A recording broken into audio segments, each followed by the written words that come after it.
আপনি কান খুলে শুনে রাখুন, আপনাকে এইভাবে ধমক হুমকি বেপরোয়া লাগাম ছাড়া কথা বলতে দেব না, দেব না, দেব না। আপনি ধরে রাখুন, এটা ওর শেষ বক্তব্য, ধরে রাখতে পারেন। হুমায়ুন মানেই হুমকি, হুমায়ুন মানেই হিংসা, হুমায়ুন মানেই সাম্প্রদায়িকতার বিষ। হিন্দু সংখ্যালঘু মুর্শিদাবাদে হিন্দুদের কেটে ভাগীরথীতে ভাসিয়ে দেওয়ার হুমকি দিয়েও পার পেয়ে গিয়েছিলেন যিনি। তবে আর নয়, বাঘের লেজে পা দিতেই এবার শুরু হলো তার জেল যাত্রার কাউন্টডাউন। মুখ্যমন্ত্রী শুভেন্দু অধিকারীকে কুৎসিত ভাষায় আক্রমণ করায় হুমায়ুনের বিরুদ্ধে দায়ের হলো অভিযোগ। আর বিধানসভায় দাঁড়িয়ে মুখ্যমন্ত্রী বলে দিলেন এটাই হুমায়ুনের শেষ। রাজনীতির ময়দানে বারবার বিভৎস ভয়ানক বিপজ্জনক সাম্প্রদায়িক ভাষণ দিয়েছেন হুমায়ুন। শুক্রবার মুর্শিদাবাদের রেজিনগরে নিজের দল আমজনতা উন্নয়ন পার্টির এক সভায় ফের একবার সেই কাজ করেছেন তিনি।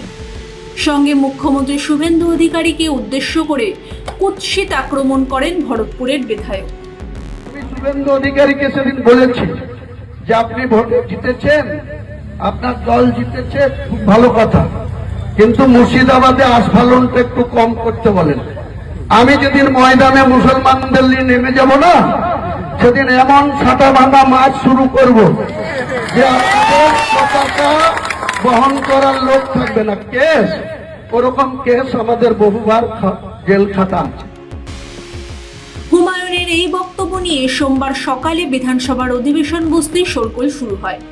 মুখ্যমন্ত্রীর বিবৃতির দাবি ওঠে। মন্ত্রী শঙ্কর ঘোষ বলেন কিছুক্ষণের মধ্যেই এই নিয়ে বিবৃতি দেবেন মুখ্যমন্ত্রী শুভেন্দু অধিকারী। এরপর বিধানসভায় মুখ্যমন্ত্রী যা বলেন তাতে মুহূর্তে সুর নরম হয়ে যায় হুমায়ুনের। আমার মনে হয়েছে যে এনাফি জানাব, সময় এসেছে এই ধরনের লোককে সবক শেখানোর। আপনাকে আমি পরিষ্কার বলছি, মমতা ব্যানার্জি মুখ্যমন্ত্রী নন। আপনি দুর্বল মুখ্যমন্ত্রী পেয়ে যা খুশি করেছেন, যা খুশি বলেছেন। আমি আপনাকে বলে গেলাম এবং আমি আপনাদেরকে অ্যাসিওর করছি, এত বড় ক্ষমতা আপনাকে কেউ দেয়নি। আপনি মুখে যেগুলো বলেছেন, আপনাকে আমি বলে গেলাম, আপনি কেন করছেন আমি জানি। আপনি কেন করছেন রাজনৈতিক কারণটা আমি জানি। আপনার এজেন্ডা 2 ছিল। 1 এজেন্ডা, ভরতপুর, রেজিনগর, নওদায় সব নির্বাচিত পঞ্চায়েত যে দলেরই হোক ভেঙে আপনার পার্টিতে নিয়ে যাওয়া। আপনি সেটা করতে পারছেন না। আর দ্বিতীয় হচ্ছে, আপনি 2টো সিটে জিতেছেন, নিয়ম মেনে একটাই রিজাইন করেছেন রেজিনগর। আগামী 2-3 মাসের মধ্যে উপনির্বাচন হবে, আপনি আপনার ছেলেকে জেতাতে চাইছেন। 72% মুসলিম আছে, মুসলিম ভোটকে কনসলিডেট করার জন্য আপনি এই খেলাটা খেলছেন। আপনি কান খুলে শুনে রাখুন, আপনাকে এইভাবে ধমক হুমকি বেপরোয়া লাগাম ছাড়া কথা বলতে দেব না, দেব না, দেব না। এরপরেই একে একে শেখ শাহজাহান, শওকত মোল্লা ও জাহাঙ্গীর খানের পরিণতির কথা মনে করেন শুভেন্দু। আপনাকে আমি শুধু 3টে উদাহরণ দিলাম। সন্দেশখালীতে একজন ছিল,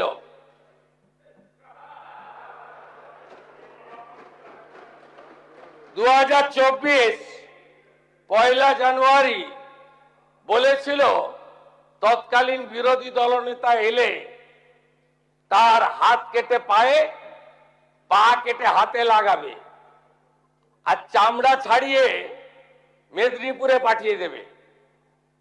ওর অবস্থা কি হয়েছে সবাই দেখেছে। একই টোন ছিল।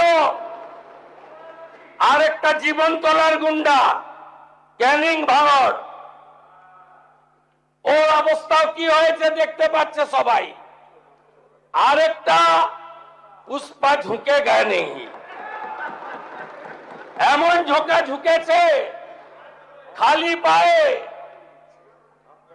ছোট প্যান্ট পরে, কান ধরে উঠবস করতে করতে যাচ্ছে। আপনাকে আমি বলে গেলাম পুলিশ তার ব্যবস্থা নেবে, আর আমি এক সপ্তাহ পরে মুর্শিদাবাদে যাচ্ছি। আমি প্রমাণ করে দেব ভারতবর্ষের সংবিধান আইন শেষ কথা বলে, কোন বাতেল আবাদ শেষ কথা বলে না।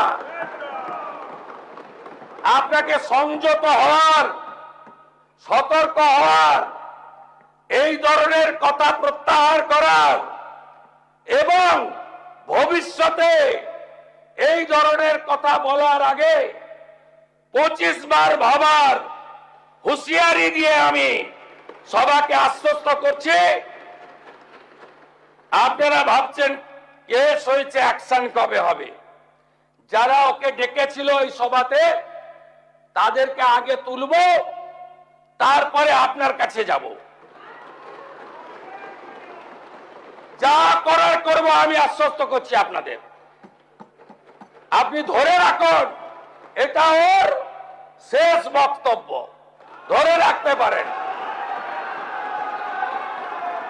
এ সরকার আইনের শাসন প্রতিষ্ঠা করবে, গুন্ডাদের শাসন সমাপ্ত করবে, নিশ্চিন্ত থাকুন। রাজ্যে তৃণমূলের তোষণের রাজনীতির সুবিধা নিয়ে লাগাতার সাম্প্রদায়িক বিদ্বেষ ছড়িয়ে গিয়েছিলেন হুমায়ুন কবির। অভিযোগ, বাংলাদেশের জঙ্গি সংগঠন জামাতের সঙ্গে যোগ রয়েছে তার বাংলাদেশ সফর নিয়েও নানা প্রশ্ন উঠেছে। এর আগে 2024 সালের লোকসভা ভোটের আগে তৃণমূলের প্রচার সভা থেকে হিন্দুদের কেটে ভাগীরথীতে ভাসানোর হুমকি দিয়েছিলেন হুমায়ুন। বলেছিলেন, চাইলে মুর্শিদাবাদের 70% মুসলিম 2 ঘন্টায় 30% হিন্দুকে কেটে ভাগীরথীতে ভাসিয়ে নিতে পারে। সেই ঘটনায় হুমায়ুনকে শুধু মৌখিকভাবে সতর্ক করে ছেড়ে দিয়েছিলেন তৎকালীন মুখ্যমন্ত্রী মমতা বন্দ্যোপাধ্যায়। কোনো কড়া পদক্ষেপ নেওয়া হয়নি তার বিরুদ্ধে। কিন্তু গত 4 মের পর থেকে রাজ্যের পরিস্থিতি যে বদলে গিয়েছে তা এখনো পুরোপুরি বুঝেই উঠতে পারেনি হুমায়ুনের মতো কুয়োর ব্যাংরা। তৃণমূলের জামানায় এই রাজ্যে তোষণের রাজনীতি কোন চরম সীমায় পৌঁছেছিল, হুমায়ুন কবিরের মতো নেতারা তার জাজ্জল্যমান প্রমাণ। মমতা বন্দ্যোপাধ্যায়ের ছত্রছায়া থেকে তার প্রশ্রয়ে বুক ফুলিয়ে ঘোরার সাহস পেয়েছিল এই সমস্ত উগ্র মৌলবাদীরা। ভোট ব্যাংকের স্বার্থে একটি নির্দিষ্ট সম্প্রদায়কে খুশি করতে গিয়ে সংখ্যাগুরুর ভাবাবেগ এবং নিরাপত্তাকে দিনের পর দিন পদদলিত করেছে তৃণমূল। কিন্তু সময় বদলেছে। গত 4 মের পর থেকে পশ্চিমবঙ্গের মাটিতে আর কোনো অপরাধী, গুন্ডা বা উগ্রবাদের জায়গা নেই। ভারতীয় জনতা পার্টির ডবল ইঞ্জিন সরকার এই রাজ্যে স্পষ্ট করে বুঝিয়ে দিয়েছে আইন সবার জন্য সমান। আর গুন্ডারা যে ভাষা বুঝে ঠিক সেই ভাষায় জবাব দেওয়া হবে তাদের। মুখ্যমন্ত্রী শুভেন্দু অধিকারীর সরকার সাফ জানিয়ে দিয়েছে, অপরাধীদের বিরুদ্ধে ব্যবস্থা গ্রহণ করতে বিজেপি দ্বিতীয়বার ভাববে না। তা সেই শেখ শাহজাহানই হোক বা শওকত মোল্লা কিংবা ভরতপুরের এই স্বঘোষিত বাহুবলী। প্রশাসনের অলিন্দে বসে যারা ভাবছিলেন মমতার তোষণের চাদরে নিজেদের অপরাধ ঢেকে রাখবেন, তাদের সেই চাদর টেনে ছিঁড়ে ফেলেছে সাধারণ মানুষ। হুমায়ুন কবিরকে স্পষ্ট হুঁশিয়ারি, এই পশ্চিমবঙ্গ আর তোষণকারীদের নয়। এখানে যদি জেলে না ঢুকতে চান তবে মুখ বন্ধ রাখুন, কারণ বিজেপি সরকার অপরাধীদের জেলে পাঠিয়ে চুপ করে থাকে না। তাদের ক্ষমতা ও দর্পকে একেবারে দুর্মুষ করে মাটির সঙ্গে মিশিয়ে দেয়। উত্তরপ্রদেশ থেকে শুরু করে ভারতের যে যে রাজ্যে বিজেপির শাসন রয়েছে সেখানে অপরাধীদের কি পরিণতি হয়েছে তা গোটা দেশ দেখেছে। এবার সেই একই চিকিৎসার সময় এসেছে বাংলার বুকে। হুমায়ুনের দিন ফুরিয়েছে, তার এই অহংকার আর সাম্প্রদায়িকতার বিষের এবার চিরতরে সমাপ্তি ঘটবে। হুমায়ুনের বিরুদ্ধে মুখ্যমন্ত্রীর পদক্ষেপের ঘোষণা কি তোষণ পুষ্টদের শেষের শুরু? জানান কমেন্ট করে। এই ধরনের চরমপন্থী বিচ্ছিন্নতাবাদের বিরুদ্ধে রুখে দাঁড়াতে ভিডিওটি বেশি করে লাইক ও শেয়ার করুন। চ্যানেলটিকে সাবস্ক্রাইব করে আমাদের সঙ্গে থাকুন। ব্যুরো রিপোর্ট, মাধ্যম।